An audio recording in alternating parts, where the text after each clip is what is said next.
Hello，你好啊，我係 Ken 啊。喂，我翻嚟香港好短時間咧，都一定要急切地拍晒呢3條片。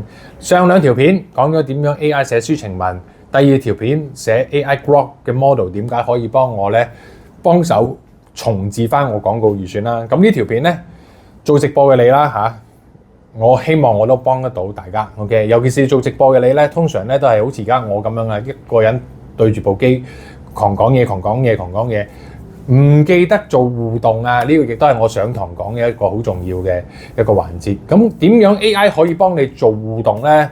咁我呢個環節我就可以話到俾你聽啦。嗱，又係同我第1條片一樣嘅。你首先要明白點解做一個直播要有互動先。OK， 嗱，呢個喺冇人嘅狀態，即係冇 AI 幫你手狀態，你首先要明白呢個動機。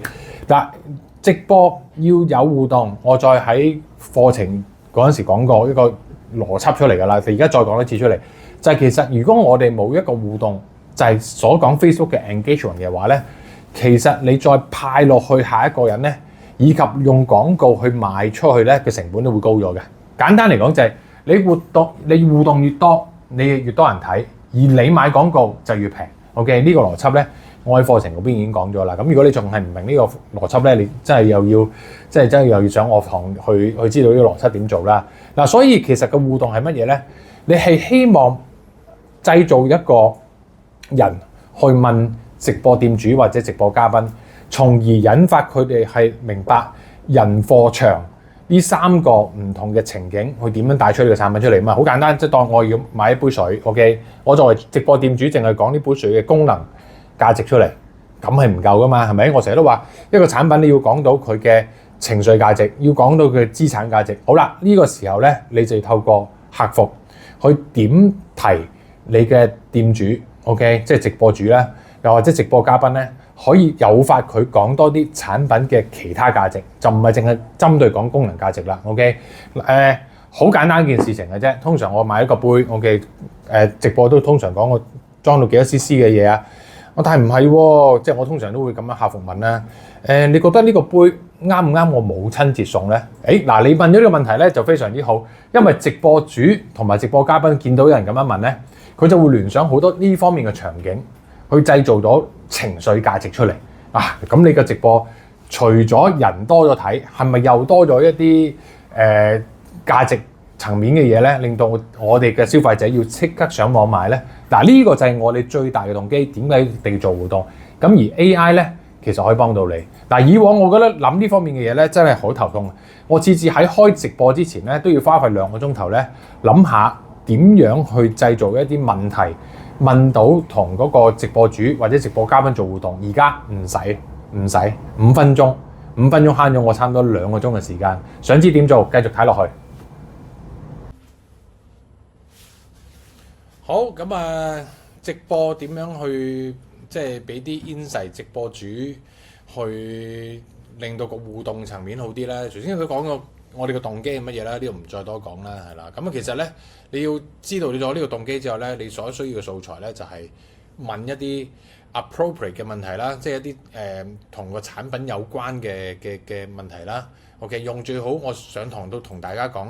唔好淨係俾直播主同埋嘉賓淨係講佢自己嘅貨，人貨場嘅貨，佢一定好認識個貨有啲咩功能性嘅。OK， 我哋就刻意唔好問佢呢啲問題，要問佢關於人嘅問題。人係邊幾個問題啊？上堂都講過嘅7情啊嘛，係咪啊？7情就係我哋所講嘅人嘅一啲問題啊嘛。咁啊，例如你會好簡單做一個 facial， 你要靚啫，咁啊原來唔係嘅。OK， 原來你可以話俾佢聽，你話嚟緊你個同學會，咁啊呢個同學會大家都會即係大家比較，大家會唔會個樣後生啲嘅？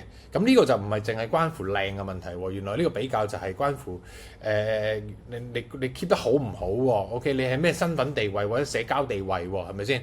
咁呢個就係我所講人嘅價值喺度啦，以及場嘅價值都係可能好重要㗎。好，嚟緊我要去一個旅行，個旅行咧就長達10日嘅，咁我可唔可以即係用緊提早係去呢個旅行之前，我做咗個 facial 啊？係咪先？嗱，呢個係有別於淨係介紹貨層面嘅啲產品價值，咁所以呢啲方面咧，你所需要咧就係你要有個 concept。我上堂都講過人貨場，唔好問關於貨嘅嘢，問關於人。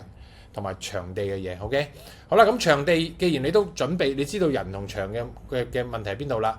咁你亦都係需要有幾個我咪叫打手啦，可能係你啲朋友去幫手去問啦，係啦。咁咪最好啲朋友咧，亦都係即係佢係女性嘅，你就再問翻個女性問題；佢係年紀大啲嘅女性嘅，你又問翻個年紀大啲嘅女性問題。好啦，咁所以你喺呢個條片度，你會見得到 Show Phoebe 同埋 Dace Chang 咧，呢啲就係我啲同事嚟嘅。OK， 咁但係問題就係我叫 DeepSeek 去幫佢問嘅。OK， 咁好啦，你見得到呢啲問題咧，都係幾隻字啦嚇。咁點樣去問呢方面問題咧？好，又去翻 DeepSeek 啦。其實有兩個方法咧去做嘅，呢個就簡單好多。第一個 prompt 咧就係喺你做直播之前咧，問一問你嗰個品牌商究竟有冇一個產品嘅 link 出嚟。OK， 你唔使了解㗎，你就咁掉條 link 出嚟就得㗎啦。例如呢個 link 咧就講關於護膝墊嘅，麻煩你設計5個問題，5個唔同嘅年紀背景、唔同嘅工作背景，甚至乎用過傳統護膝產品嘅客戶。OK， 咁好快嘅，其實 ChatGPT 咧就已經 boom 一聲咧就會有5個問題出咗嚟㗎啦。OK， 咁而且佢亦都會將佢嘅 thinking process 講出嚟嘅。例如我呢個咧喺人嘅層面咧就係一個太極同埋愛好氣功工作者。OK， 呢個就係60歲以上嘅長者，呢個就係地盤工人。OK， 呢個就係30至50歲嘅運動喜好者。OK， 咁同埋多次購買失敗，即係用過好多傳統嘅護膝產品失敗嘅人啦。嗱，犀利啊，真係，即係其實你唔使話自己係開個會諗5個乜嘢，你有陣時開個會諗邊5個人，你都已經係嘥咗成10幾分鐘，佢自己嘣一聲就講晒呢個出嚟。OK， 咁所以呢樣嘢就係我經常會做嘅嘢啦。好啦，有陣時你都會冇呢條 link 嘅，唔緊要。基本上嘅嘢咧，佢都會識做嘅。例如好似日本小牙術嘅療程，設計5個年紀。OK， 唔同工作背景，用過傳統 facial 嘅客戶，咁佢亦都會即刻將一啲問題咧係 generate 出嚟，甚至乎亦都係乜嘢身份，就係低頭族嘅 OL 啦，30至45歲嘅產後媽媽啦，抗初老嘅女性啦，銷售公關專業人士啦，或者係嘗試小顏失敗咗嘅人。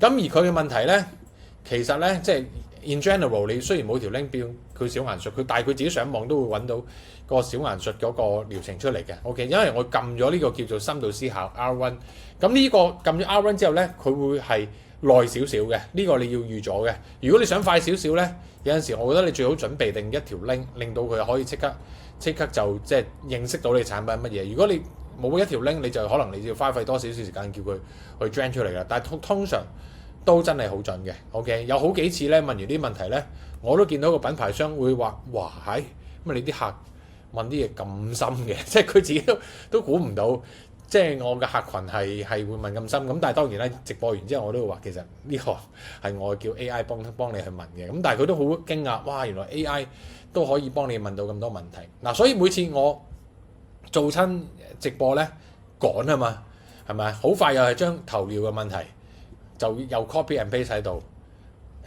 眼袋窗問題又 copy and paste 喺度，就全部都靠佢 copy and paste 喺度啊！咁呢個就係我即係自己活用到 DeepSeek 喺直播去問一啲問題嘅一啲嘅效果出嚟㗎啦。好快已經睇晒知道點做啦。其實唔係一啲好大嘅 magic 嘅啫，亦都係我經常所用嘅 DeepSeek 咧 copy and paste 咧就已經慳咗好多時間啦，係啦。咁但係有少少心得想同大家講啦。我做親呢啲咁嘅互動嘅時候咧，其實咧都最尷尬嘅時候咧就係 DeepSeek 啊，尤其是 DeepSeek， 我唔知而家係咪太多人用啊，又或者佢免費個頻道咧，即係都幾燒佢 GPU。我發覺通常喺一啲黃金時段啦嚇，即係例如夜晚嘅9至12呢啲時段咧，你要有心理準備，佢唔係你一問佢就會即刻答你嘅，係有陣時佢會話伺服器繁忙，然之後就要稍後問你。搞到我冇晒符嘅，咁所以最好咧，其實你呢啲互動問題咧，喺你開直播之前你就已經問到啦，係啦，因為呢個都係我自己經驗之談。好幾次我直播即係問親呢啲問題嘅時候咧，已經係過咗差唔多直播一半，咁係好嘥嘅。